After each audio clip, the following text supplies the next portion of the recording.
જેતપુર ખાતે ઝાલોરી પિંજારા સમાજ દ્વારા ધ્રુવ આયુર્વેદિક હોસ્પિટલના સહયોગથી એક દિવસીય આયુર્વેદિક કેમ્પનું સુંદર આયોજન કરવામાં આવ્યું હતું, જેનો જેતપુર અને આજુબાજુના ગ્રામ્ય વિસ્તારના લોકોએ બહોળી સંખ્યામાં આયુર્વેદિક કેમ્પનો લાભ લીધો હતો। ગત દિવસોમાં જેતપુર ઝાલોરી પિંજારા સમાજના સહયોગથી ધ્રુવ આયુર્વેદિક હોસ્પિટલ સુપેડી દ્વારા આયુર્વેદિક કેમ્પનું સુંદર આયોજન કરવામાં આવ્યું હતું। ધ્રુવ આયુર્વેદિક હોસ્પિટલ દ્વારા દર્દીઓને આયુર્વેદિક ઉપચારથી ઘણી પ્રકારની ટ્રીટમેન્ટ કરવામાં આવે છે, જેવી કે કાયા ચિકિત્સા, સ્ત્રી રોગ, સલાઈ તંત્ર, પંચકર્મ, સાલાકઈ તંત્ર, બાળ રોગ જેવા રોગોની ટ્રીટમેન્ટ કરવામાં આવે છે। જેતપુરમાં ઝાલોરી પિંજારા સમાજ દ્વારા વારંવાર આવા સામાજિક કાર્યો કરવામાં આવે છે અને 18 વર્ણના લોકો આવા કાર્યોનો લાભ પણ મેળવે છે અને આયુર્વેદિક કેમ્પમાં ઘણા લોકોએ હાજરી આપી હતી અને ડોક્ટરશ્રીઓ દ્વારા આયુર્વેદિક ઉપચારની માહિતી પણ આપવામાં આવી હતી।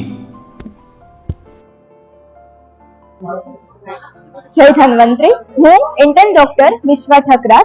અમે લોકો ધ્રુવ આયુર્વેદ હોસ્પિટલ સુપેડી તરફથી આજે અહીંયા ઝાલોરી પિંજારા મુસ્લિમ સમાજમાં કેમ્પ આયોજિત કરેલો છે। તો એમાં અમે બધી જ સેવા આપવા આવ્યા છીએ અને આયુર્વેદને સારી રીતના અવેર કરવા આવ્યા છીએ। અને અહીંયા અમે પંચકર્મ, આંખ કાન નાક ગળું શાલક્ય સર્જનના કોઈ પણ હોય, ગાયનેકનું હોય, કોઈ પણ સ્વસ્થને એક્સરસાઇઝ કે આ તે બધું જ અને નાના બાળકોનું એ બધી જ તપાસ કરવા માટે આવ્યા છીએ। અને કોઈને પણ કાંઈ પણ તકલીફ હોય તો અમે અહીંથી 3 દિવસની દવા અત્યારે એમ જ ફ્રીમાં આપીએ છીએ અને તેના પછી જો એમને જો દવા સારી લાગે તો તેમને સુપેડી પાછા બોલાવીએ છીએ અને તેની વધારે સારી ટ્રીટમેન્ટ કરવામાં આવ્યા છીએ।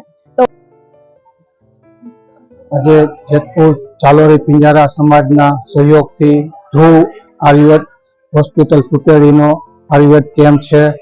એની અંદર અમારે જેતપુર ઝાલોરી પિંજારા સમાજનો સહકાર, કારોબારી કમિટીનો સહકાર અમારે ઇકબાલભાઈ પઠાણ પૂર્વ પ્રમુખ અને હોલ સંચાલક તેમજ પ્રમુખ સલીમભાઈ ભટ્ટી, બાપભાઈ તરખેસા, જીભાઈ તરખેસા, નિસારભાઈ અગવાન, સર્વ કારોબારી કમિટી હોદ્દેદારોનો સહકારથી આજે આ કેમ્પ કરવામાં આવ્યો છે।